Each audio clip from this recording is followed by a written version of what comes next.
Are you a professional woman who wants to create passive income streams and financial freedom through real estate investing? Join us here on Real Estate Investor Goddesses, hosted by Monique Halm. Listen to women who are rocking it in real estate investments as they share their stories of success, failures, and best advice in real estate investing. Start creating real wealth through real estate. Tune in today. Here's your host, real estate investor, syndicator, and developer, Monique Halm.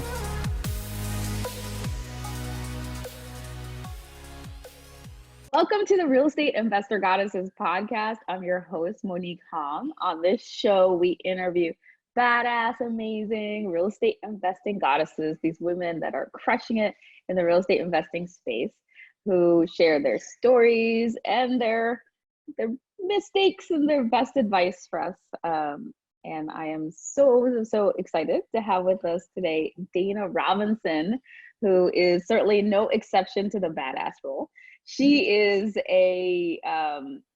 she's a registered nurse, and she's had over 18 years of medical experience, along with medical office management. She has a background in ICU, critical care, and neurology. And in terms of her real estate investing, she is now in residential assisted living. So she's a co-founder of Lighthouse personal care homes, and after earning her residential assisted living specialist certification through the Residential Assisted Living Academy, she's focused her efforts on becoming a memory care or dementia specialist. I'm super excited to have her talk more about this because this is such a huge trend in the real estate world, and there's so much opportunity. It's going to be really fascinating. She's a student support success coach for Residential Assisted Living Academy. She's a virtual dementia tour certified trainer, a DACE coach, and a positive approach to care certified trainer. As an owner operator of a memory care home, she emphasizes education and support for her staff, the resident families, and for local communities. I'm super excited to have her with us. Welcome, Dana. Hey, Monique, thank you so much for having me. I appreciate being here, and I'm looking forward to chatting with you for a little bit today. Likewise. So tell us, how did you get started in real estate investing? So as you mentioned, I do have a background in the medical field as a registered nurse. And my husband and I, we weren't married at the time, but we started dabbling in some house flipping. And in that process, we were going to our local RIA meetings, and we ended up hearing Jean Garino with the Residential Assisted Living Academy speak. And I was immediately blown away. I was like, wow, this is such a perfect blend of my nursing background and the residential house flipping. We could kind of blend that together. So to say that you have to have a medical background to do the assisted living is not true at all. That's why it made sense to me so quickly. Of course, my husband at the time, he was like, I don't know about this, because he had more construction background and he was more into the house flipping and the acquisition and disposition of properties. So with that, we decided to go to the residential assisted living training. They do trainings throughout the year on how to do this. So we did that, and we just jumped right in. It's kind of a funny story and how we got connected with and decided to jump right into that. But we just went all into it. It really resonated with us. We really liked the idea of being able to help so many other people, because as you know, we all have parents, we have grandparents, so that we have seniors in our community, and that they're just, the numbers of people needing assistance with where they live is just growing.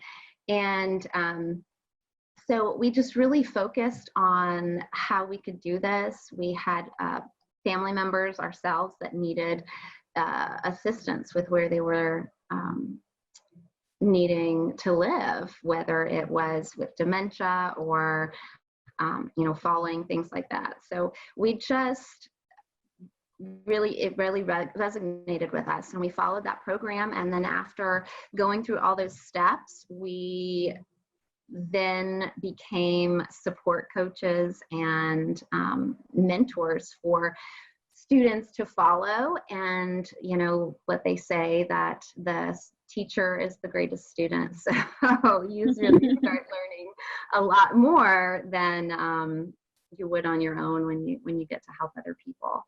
So that's kind of how we got started with the assisted living, and just started educating ourselves and looking into more and more, things that we could do in that field, and into memory care, and really specializing in memory care.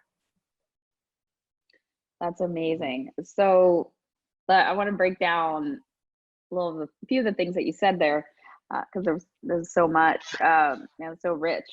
So one of the things I heard, so you're in residential assisted living, and just to make sure we have no goddess left behind, residential assisted living is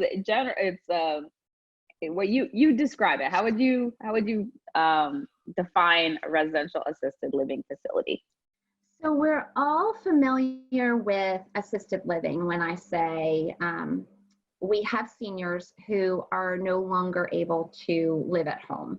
And most of what we know of with assisted living is this very large institution, like a nursing home, or even just these big resort styles. So there's long hallways, and it's not home. And we spend our whole lives living in our own homes.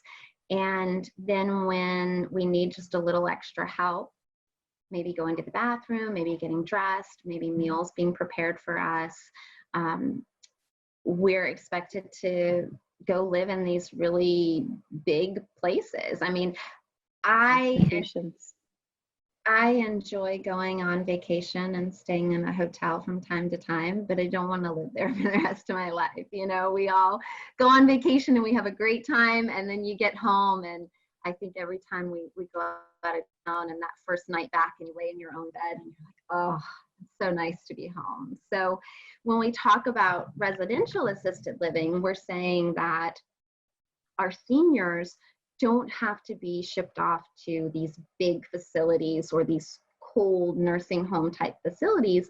These are just regular houses that are changed just a little bit to accommodate some of the things that our seniors need. So they might have hallways that are a little wider, or doorways that are a little wider to accommodate maybe a wheelchair or a walker. And we create a business inside of a residential home where we hire staff to help take care of people who just need a little extra help and truly deserve to have a living room and have sit at a regular table and see somebody make a meal in a regular kitchen.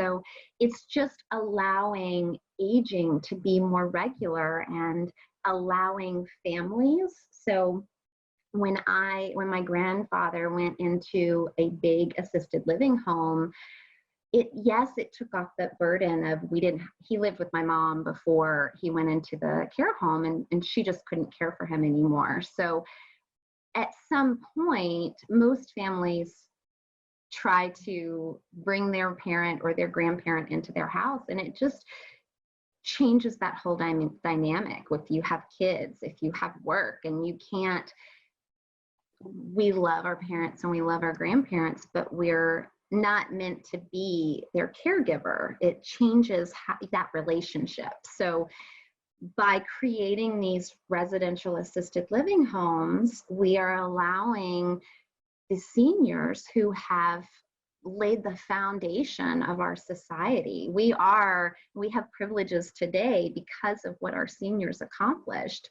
So it allows them to live in a house, in a home where they're comfortable, and it allows their children and their grandchildren or their spouses to remain spouses and not caregivers. And then with the memory care, the dementia care, so that's oftentimes there'll be seniors that need more attention and because of memory problems. What are the differences between the dementia memory care facilities and a more typical residential assisted living facility? That's a really great question. And there's some very black and white differences, and then there's a whole lot of gray differences, right? So, depending on your state or your local regulations, some states have very outlined differences in what you need to do. And it might be something like securing the home. So you might have to have locked doors to where people who have memory or conditions, whether it's dementia or just get lost and confused, so they can't walk out the front door and get lost in the neighborhood. That might be one of your local requirements. Other places are a little more gray, so there's not as many differences there. It really is based on your local regulations, but in a very broad sense, it would be different types of interactions. So people living with dementia respond differently. They react a little bit differently because of the changes that are going on in their brain. And I can tell you that the Alzheimer's Association says that every 65 seconds, somebody in the United States is developing Alzheimer's. And that's only one type of dementia, one type of memory condition. So there's a huge need in our community for assisted living, but also for dementia. And the truth is that most of us don't look for assistance for our loved ones until we start noticing some of these memory and dementia behaviors. Yeah. So you were saying that you don't need to have a medical background in order to do these houses, but it is a business. So you're actually owning the property and you're operating the business. That can be split up. So what are some of the things that if somebody is interested in pursuing this, what advice would you give around being the owner and the operator of this type of facility? So that's absolutely right. These are two different businesses, right? You own the property, or you could find an investor to own the property. And then there's the business part of it. So those are two very distinct businesses.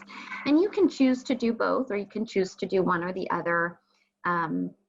As far as my advice for somebody interested in this field, I would say surround yourself with people who are doing this. Obviously, I went through the Residential Assisted Living Academy, and I think not only because I'm part of the support team now, but when I was going through it, the support is phenomenal because it is professionally run. You are running a professional business, and you're doing something really, really good for the community. You're doing something really, really good for our senior population, but it is a business, and it can be a very profitable business if it's run well. And part of that is the service that you provide. So you definitely need to know how to do it and what to do it. So I would encourage anybody to look into training for it, look into, if you want to do something, if you want to be somebody doing that thing, then you need to educate yourself and surround yourself with those people. Find a mentor, find an organization that is teaching it or doing it successfully. Yeah, I always say education is such an important part of real estate investing. You're going to get an education either way. You can do it on the front end where it's cheaper and not as painful, or you can get an education in the process. Right.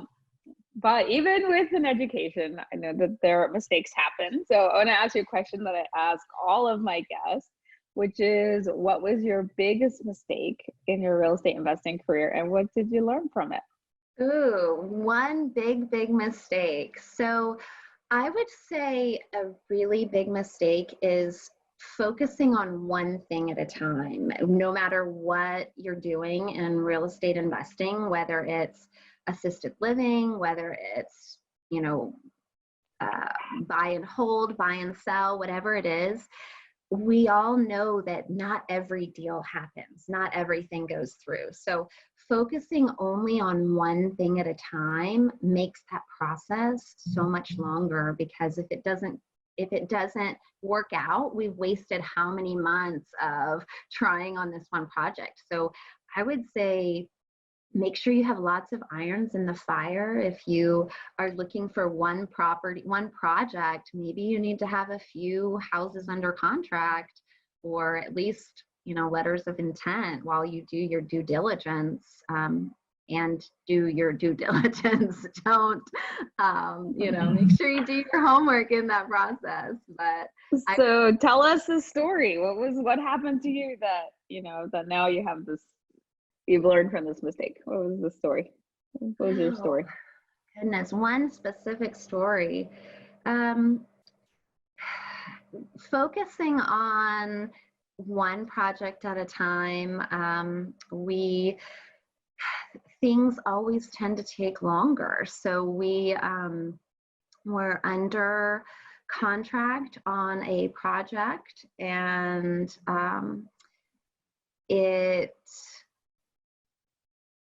at the end of the day, we were outbid at the last minute, and it just wasted lots and lots of time. I mean, it wasted some money, because you have to, if you're going to be doing some renovations, you have to hire you might have to hire an architect or an engineer for drawings, or so we definitely. And as much as I'd like to say that we learned from one time of focusing on one project, it was maybe number two that we learned that lesson, because it's very easy to get fixated on one project, because you fall in love with it, you get excited about it, and but. So we had a project in Florida that we were focusing on, and it took, I think we were in that project for about 4 or 5 months. And at the very last minute, a local hospital, they came in and outbid us for the property. But lesson learned for them, they did not do their due diligence. So that property is just sitting there, because what they wanted to do for it, there's not a big enough parking lot. So, you know, we keep talking about maybe circling back and seeing if we can get it for less than what they got it for, because they're paying property taxes. But so that one, we ended up losing out and wasting 5 months of time, because we weren't looking ahead and working on more than one project at a time. So that would be the big advice I have, is keep pressing forward, and, you know, don't put one iron in the pot and expect it to be the only one. Not everything works out, especially the way you think. So that is good advice. Don't give up if you fail. You know, keep on. Just keep going, but have multiple. I think not so many things that you can't focus, but enough so that if this one doesn't work out, then it might be that one, or if that one doesn't work out, it might be that one. Yeah, so you have a variety of possibilities going at once. And what are you most proud of? Do you mean personally, or just in your real estate investing? Okay. I never expected to be investing in senior housing. And so I just am so humbled when I realize how many lives I am impacting. You know, when we have a new resident move in and I find out that where they were previously, were maybe considered having behavior issues, and just educating my staff and the families and the communities that it's all about how we interact with those residents. And it can make such a difference, not just to that one person, but to their family and to the community. And just realizing that what I am doing is so much bigger than me, and it's so much bigger than you. And just to truly be just a servant to a greater need. I love that. That's awesome. And to what do you attribute your success? Perseverance, 100%. You definitely have to be able to balance and know when something isn't going to work, but not giving up on the bigger picture. So when you hit a roadblock, making sure that you turn it into an obstacle. So I like to say that failure is only failure if you quit. And knowing how to overcome obstacles, and knowing that things might not turn out the way we want them to in the moment, but everything always turns out the way it's supposed to. So being able to press forward and look at things from a positive light is why I think we're so successful in what we're doing and helping others see that. That's great as well. Yeah, beautiful. So what advice do you have for a woman who's just starting out in this field? My advice, it goes back to being persevering through. Don't quit, don't give up, and surround yourself with education. You know, there are podcasts out there, there are, you know, Facebook groups, there are people doing what you want to do. So when you visualize yourself being what you want to be, you have to surround yourself with people doing those things. What do you wish you'd known at the beginning that you now know? I would say to definitely get some legal advice when you are in the assisted living business. If you're doing residential properties, depending on the area, sometimes you have to get a property rezoned, or you might have to request a conditional use or a variance of some sort. In the beginning, we were very naive in thinking that this was such a wonderful thing for seniors and for the community. And we definitely underestimated some of the good old boy system that is in play politically. So I would definitely say that if anybody, not everybody has to educate their community when they want to bring this to where you are. Some communities are very encouraging for this. They recognize that there's a need, and others aren't quite up to date on the growing NIMBYs. Right? Not in my backyard. Yeah. Yeah, not in my backyard. So if you have to do any type of zoning or any kind of changes like that, to make sure you have the right team.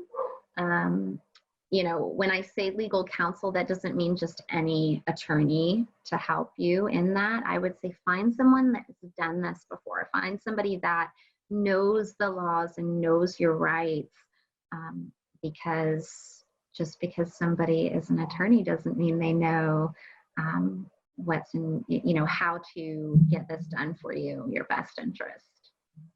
Yeah, such good advice. And that's good advice, I think, with any team member. Because a lot of people think, oh, I need a lawyer or a CPA or a broker, or, you know, and the property manager, that all of those things are created equally. No, just like, just having a doctor. It's like, yeah, that guy's a doctor. They can do my heart surgery. It's like, no, that's a podiatrist. Right, exactly. Find someone that specializes in yeah, here's the heart. Yeah. You want the heart surgeon working on your heart surgery, just like you want the lawyer that knows how to get assisted living facilities, absolutely entitled, and like that person working. So it's really important that you get the right person for the job that has that specialization. Just because they're a lawyer or just because they're like they could legally, represent you doesn't mean that the best fit for that job. So that's really good advice. All right, so before we get into the Trinity, what is one way that people could get in touch with you if they want to find out more? So our website is lighthousepch.com. There's a contact page. They're welcome to email me directly at Dana, DANA, at lighthousepch.com. Awesome. Either All way. right, thank you. Yeah. Lighthouse PCH. All right, so now it's time for our Trinity. The Trinity is a brag, something you're celebrating, something you're grateful for, and something you desire. So what is your brag?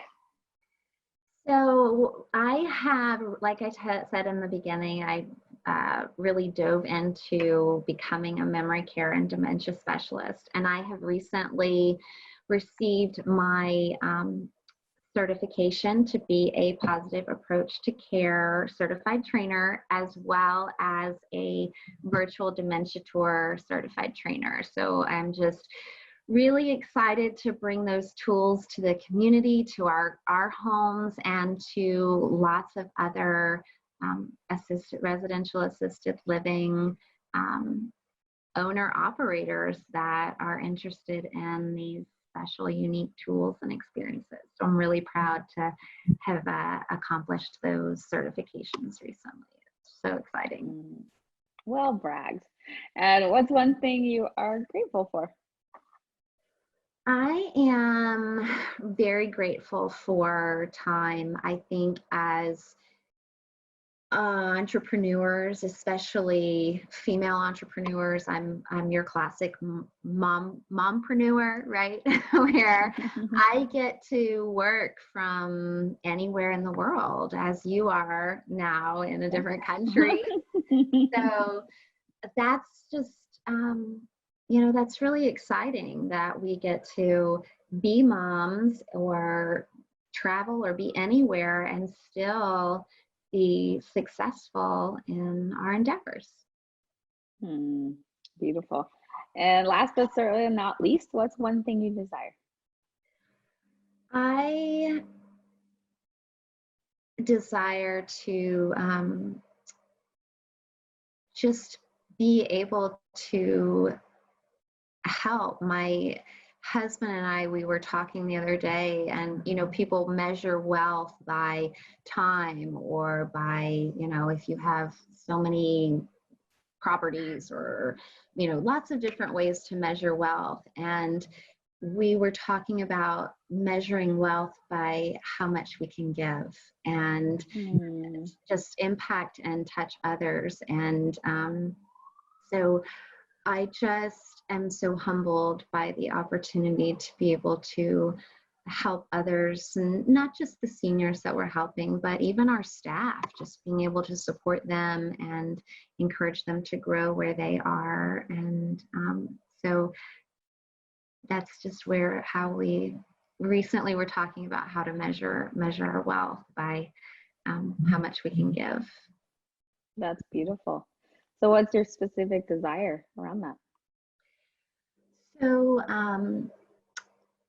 we have one of our staff members is a beautiful person. She gives her whole heart to our residents, and she has some dental issues. And I noticed that she doesn't smile as much, or she'll cover her mouth when she smiles. And I reached out to her the other day about that. Sorry. We wanted. Pause. All right. What is your desire? So I was talking just the other day with my husband about how different people measure wealth. And some people measure it in their free time. Others might measure it in how many properties they have or how big their house is or what car they drive. And we were talking about measuring our wealth in the ability to truly give and help others. So just being able to help somebody at a level greater than ourselves. Specifically, I recently have come across and become a part of the Second Wind Dreams program, which is, in a nutshell, like a Make-A-Wish, but for seniors. And one of the projects that we're working on is fulfilling dreams of our residents. And one specific, we have a resident who, he is a World War II veteran and loves this country and wants nothing more than to meet the president. So I am working on trying to arrange that, just get him a handshake with the president. So one thing that I would love to see happen is, so if anybody knows how to get me in touch with the president, please reach out to me, because I mean, he is a wonderful man, and I would just love to make that wish come true for him. And that's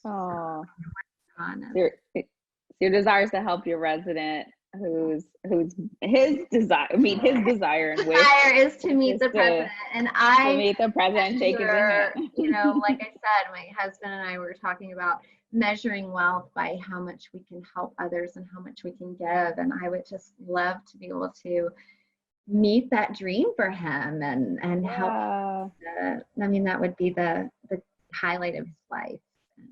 Well, so shall your desire be, or so much better than you can imagine. And if anyone listening out there has a connection to the President of the United States and can help make this happen for a very deserving veteran, then let us know. All right. And that's beautiful. Thank you so much, Dana. This was such a pleasure. Thank you for your time. Thank you so much for having me. I enjoyed it. Again, if you want to connect with her, you can connect with her at lighthousepch.com. And you can connect with me at reigoddesses.com, and there you'll find information about, we talked a lot about education, so join us at our next Wealth Through Real Estate event. You can be surrounded by incredible women that are investing in real estate and learn how to get into this game. Also learn about our passive investing opportunities and all sorts of other goodies at reigoddesses.com. And subscribe and join us next time for another amazing Real Estate Investor Goddess interview. Bye-bye. You have just listened to another episode of Real Estate Investor Goddesses, a show dedicated to sharing stories of women creating real wealth through real estate. If you found value on what you just heard, feel free to share with your friends. Visit us at reigoddesses.com to learn more about our programs and live events, as well as to access other resources. Until next time.